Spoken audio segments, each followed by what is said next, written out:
The 10th of February 1944, 08:17 hours, over the Eifel region of western Germany. Frost hangs in the thin morning air in 25,000 feet. Inside a P-51 Mustang, the cockpit vibrates with the steady pull of the Merlin engine. The pilot hears the oxygen mask hiss with every breath.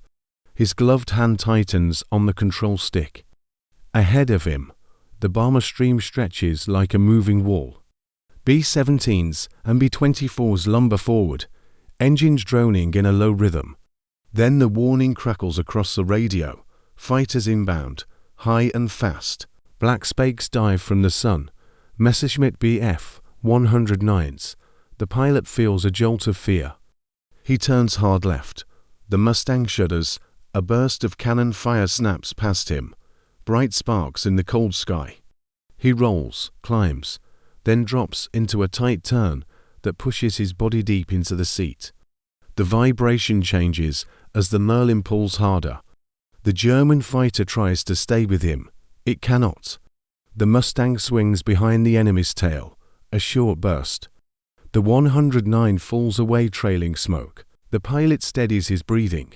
He knows this fight is only one of many. And the war in the air is about to change forever. If you want more stories like this, make sure to subscribe, like, and share. The P-51 Mustang did not appear out of thin air. It was born from pressure, frustration, and the growing cost of daylight bombing over Europe. In 1940, British officials asked North American Aviation to design a new fighter. They expected a simple copy of an older model. Instead, the company produced a completely new airframe. Sleek lines, a laminar flow wing, and a low drag shape gave it speed and range. Early prototypes used the Allison V1710 engine. It performed well at low level, but lost power at high altitude.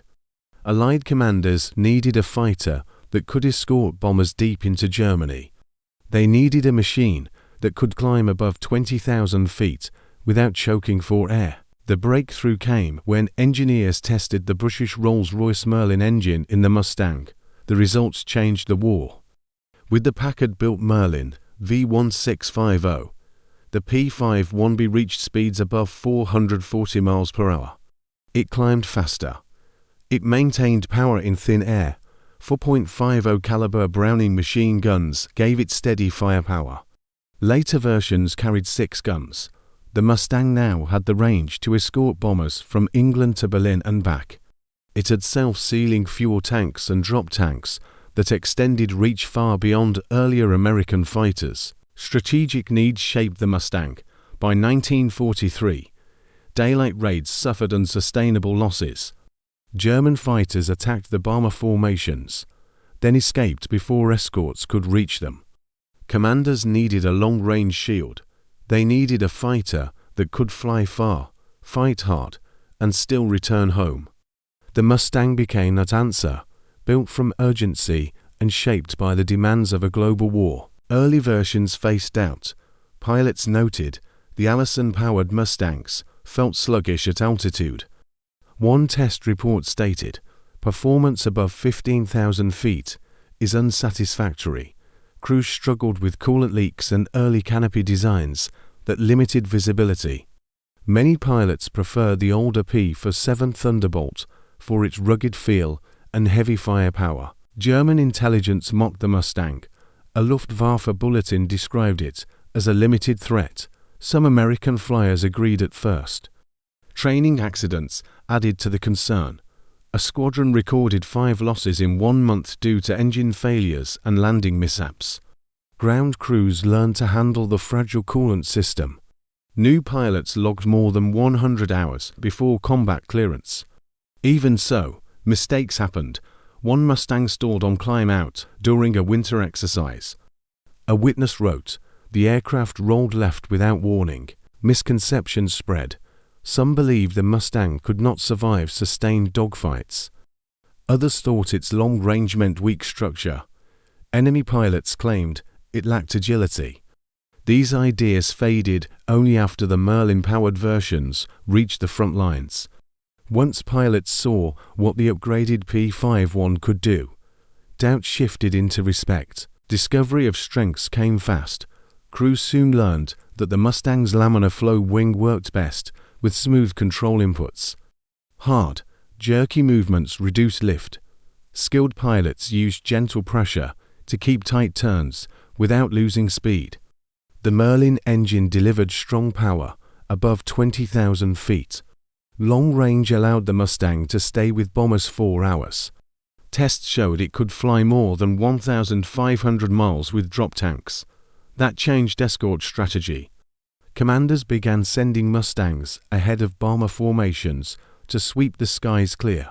The P-51 also had a strong roll rate. It shifted from left to right quickly, letting pilots react to attacks with precision. Its dive speed exceeded many German fighters.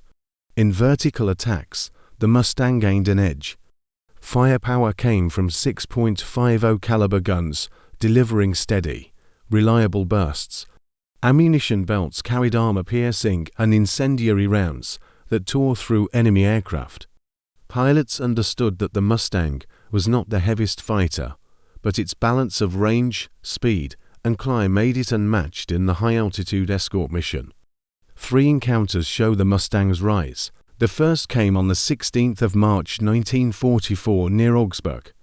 40 Mustangs from the 354th Fighter Group escorted a large bomber stream. High cloud layers shifted in fast winds. Pilots strained their eyes in the glare. At 10:40, radar reports warned of German interceptors.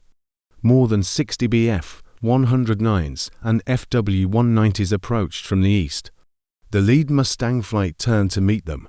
Captain James Howell pushed his throttle forward. His group dropped tanks and climbed into the attack. The German formation broke into smaller groups. Howell called out, "To on my right." He rolled and fired a short burst. The enemy fighter snapped into a dive. Others charged in head-on. A Mustang wingman shouted, "Crossing left." The fight turned chaotic. Winds pushed aircraft offline. Tracers stitched across the sky. The Mustangs used altitude to regain position again and again. By the end, the escort held the line. Bombers reached the target. Crews later confirmed 8 enemy fighters downed, with 3 Mustang losses. It marked a turning point. German commanders noted the Mustangs interfered with attacks more effectively than previous types.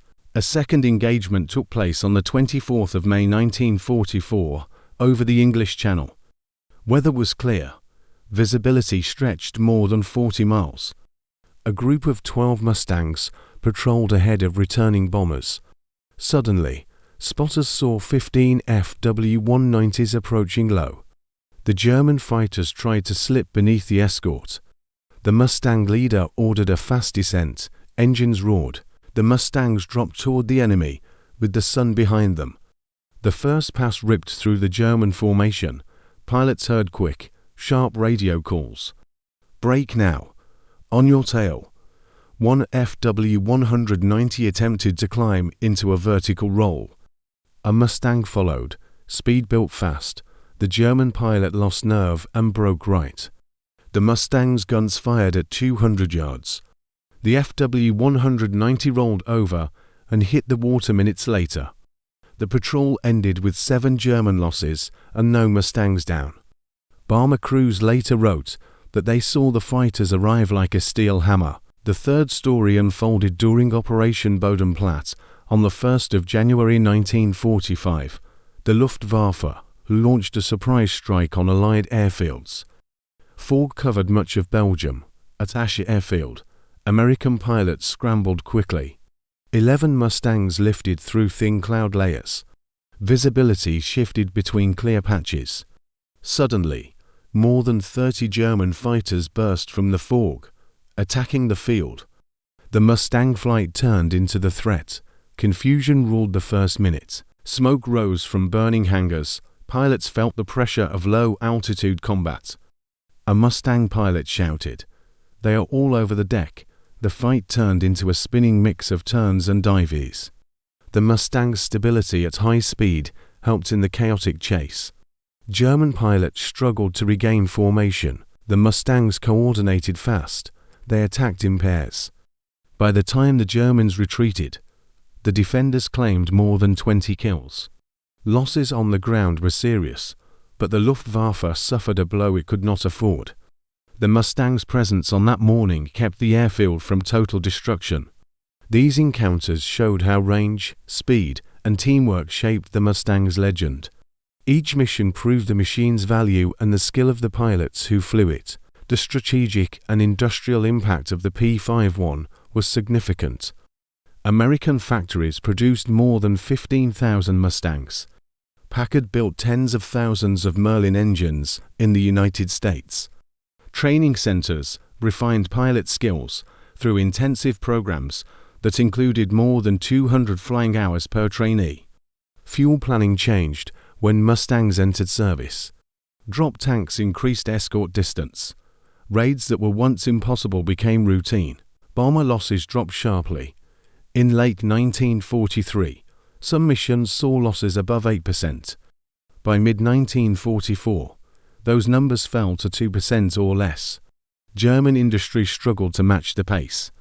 The Bf-109 and Fw-190 remained dangerous, but suffered from fuel shortages, worn engines, and lack of experienced pilots. Mustang groups flew deep penetration sweeps that disrupted German air operations and reduced their ability to defend the homeland. The psychological effect on German pilots became clear by mid-1944. Luftwaffe diaries mentioned long-range fighters with frustration. Some crews called the Mustang the Hunter. Others nicknamed it the Long Shadow because it stayed with the bombers for the entire mission. Pilots noted how the Mustangs appeared at high altitude, then reappeared later after engagements. One German entry read, "They always return." Morale fell as losses rose. New pilots felt anxiety at the thought of meeting Mustangs on their first missions. Veterans noticed the change. The presence of Mustangs signaled that the strategic balance had shifted. Late war development brought improved variants. The P-51D introduced a bubble canopy that improved visibility. It carried 6 guns and added better cockpit armor. Engineers improved the cooling system and strengthened the tail structure. The P-51H, built near the war's end, was lighter and faster. It exceeded 460 miles per hour in tests. Tactical roles expanded. Mustangs flew ground attack missions, destroying trains, trucks, and fuel depots. They strafed airfields and escorted reconnaissance aircraft. The Mustang adapted to shifting mission needs as the Luftwaffe collapsed and Allied forces advanced into Germany. By war's end, the Mustang had flown thousands of missions. It destroyed more than 4,000 enemy aircraft in air-to-air combat. Escort work saved countless bombers and crews. Losses were real, but the Mustang became one of the most effective fighters of the war. Early doubts gave way to lasting respect. A former German pilot later said, "If a Mustang was above you, the fight was already decided." The P-51 Mustang earned its place in history through performance, endurance, and the skill of its pilots. It began with skepticism. It ended with supremacy.